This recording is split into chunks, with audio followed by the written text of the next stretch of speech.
Arizona recorded the most amount of whooping cough cases in more than a decade in 2025. We're speaking with experts about what drove this increase and how you can keep yourself healthy.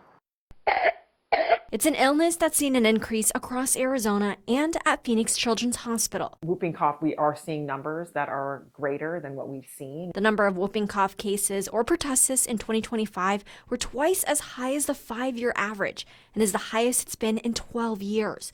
In 2025, there were nearly 1,000 cases, and so far in 2026, already 43 cases. It's a highly contagious infection that can get passed person to person through infected droplets that are seen in secretions, so in the nose and in the mouth. Why are we seeing so many cases? Unfortunately, what we're seeing is with a decline in the vaccination rates, we are seeing more pertussis. The vaccination exemption rate for kids in kindergarten has been growing over the years in the state. It is a preventable disease. We have a vaccine that is well-studied, time-tested, safe, and effective. Whooping cough is also seen in schools. According to Deer Valley Unified's nurse coordinator, it's an illness they do have to notify other families depending on exposure. Maricopa County Department of Health will notify us because there's a protocol placed there where they will let us know who that student was and that it was positive for that. And then they typically also will send out letters of guidance and letters that we can share